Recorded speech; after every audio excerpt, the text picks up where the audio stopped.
गंदा काम करके चली जाती है और ढेर सारा पैसा ले जाती है। अरे मम्मी जी, उसने तो साफ किया ही था। मेरे ही हाथ से इस ग्लास में सर्फ गिर गया था। अरे बस कर झूठी, उसे बचाने के लिए सारी जुगत लगा ले, लेकिन मैं तो इसे निकाल कर ही रहूंगी। हमारे जमाने में ना कोई नौकरानी थी और ना ही ये चिकने बर्तन। चूल्हे के जले बर्तनों को राख रगड़ कर साफ किया करती थी मैं। अरे माँ जी, मैं कहाँ बचा रही हूँ उसे। और वैसे भी आजकल नौकरानी जरूरत नहीं, स्टेटस सिंबल बन गया है। अब आप बताओ, मैं मुन्ना को नीचे घुमाने ले जाऊं तो लोगों से क्या बोलूं? झाड़ू पोछा खुद लगा रही हूँ। लोग सीधा यही पूछते हैं कि कौन सी नौकरानी काम कर रही है तेरे घर पर। अरे बस कर, ये भी कोई बात होती है? मम्मी जी, आप नहीं समझेंगी।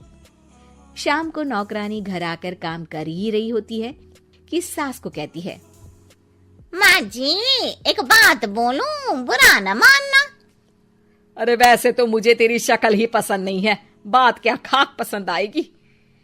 अरे माँ जी, सुन तो लीजिए क्या कह रही है। तो मैंने कौन सा उसका मुंह पकड़ लिया है? अरे माँ जी, वो लाल साड़ी पहनती हो ना, ना पहना करो। सास का गुस्सा अब तो 7वें आसमान पर होता है। अरे वाह जी वाह, क्यों ना पहना करूं? और तू होती कौन है ये बताने वाली कि मैं क्या पहनूं क्या ना पहनूं? अरे माँ जी, पूरी बात तो सुन लो, वो बोलना क्या चाह रही है। अरे बुरा न मानो आंटी जी। अरे कौन है आंटी? अपनी उम्र देखी है तूने? 2-4 साल ही छोटी होगी मुझसे और मुझे आंटी बोल रही है। बहू सर पर हाथ रख लेती है। अरे अच्छी खासी उम्र दराज हो और आंटी ना बोलूं? मैं तुम्हारी बहू से भी 4 साल छोटी हूँ। क्यों दीदी? बोलती भी क्या, एक तरफ सास यानी पति की माँ, तो दूसरी तरफ नौकरानी जिसके बिना घर का काम नहीं चल सकता। वो दरअसल माँ जी की शादी भी बहुत जल्दी हो गई थी ना। अच्छा ये झगड़ा छोड़ो, ये बताओ तुम माँ जी को लाल साड़ी पहनने से क्यों मना कर रही हो? वो ना, इनकी उम्र की सारी औरतें सोसाइटी में इनके लिए बात करती हैं कि तुम्हारी सास बुढ़ी घोड़ी लाल लगाम है। बहू को ये सुनकर गुस्सा आ जाता है। अरे वाह वाह, कौन बोलता है जी? खुद क्या है यहाँ की औरतें, बाल सफेद लेकिन टाइट जींस और कोई कुछ भी पहने। अरे पहनना हमारा निजी हक है, किसी को कुछ हक नहीं बनता कि वो मेरी सास के लिए कुछ बोले। मैं आज ही जाकर माँ जी के लिए लाल जींस लेकर आऊंगी, फिर देखो कोई क्या बोलता है। अरे चुप लाल जींस। अरे सुन नौकरानी की बच्ची, जाकर बोल दे उन लोगों से कि उन लोगों की तरह मैं उड़ती नहीं फिरती हूँ घर बार छोड़कर।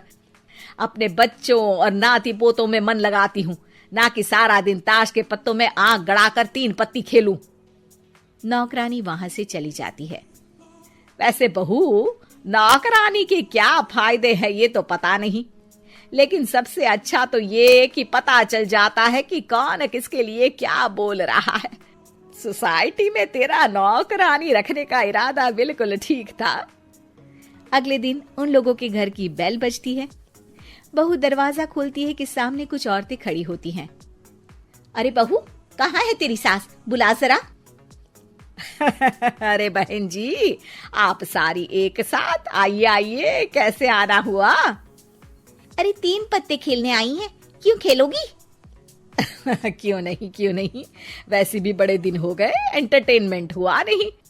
बहू जा जाकर पकोड़े तो बना ला। अरे बस करिए, आगे कुछ पीछे कुछ। वैसे तो कहती है कि परिवार पर ध्यान देती है, हमारी तरह 3 पत्तियां नहीं खेलती। हमने कौन सा परिवार छोड़ दिया? सास सक पका जाती है। अब ये किसने कहा? मैं तो कहती हूँ कि मैं भी थोड़ा बाहर निकलूं। आपने ही तो कमला नौकरानी से ये सारी बात की थी। सास और बहू को अब सारी कहानी समझ आ जाती है कि सोसाइटी की औरतें क्यों भड़क रही हैं। माफ करिए आंटी, मैं छोटी हूँ, लेकिन फिर भी पहले तो आप लोगों ने माँ की लाल साड़ी का मजाक उड़ाया था ना। हाँ उड़ाया था, लेकिन उससे पहले तो तुम लोगों ने हमारी जींस के बारे में बात की थी। अरे क्यों ना पहने हम जीन्स, तुम्हारे पैसों की थोड़ी ना है। सास और बहू सर पकड़कर बैठ जाती है। देखा बहू, ये खेल कर गई तेरी नौकरानी, यहाँ की बात वहां तो वहां की बात यहाँ। दोनों किसी तरह औरतों को समझा बुझाकर घर भेजती है और कसम खाती है कि नौकरानी को नौकरानी ही रहने देंगी।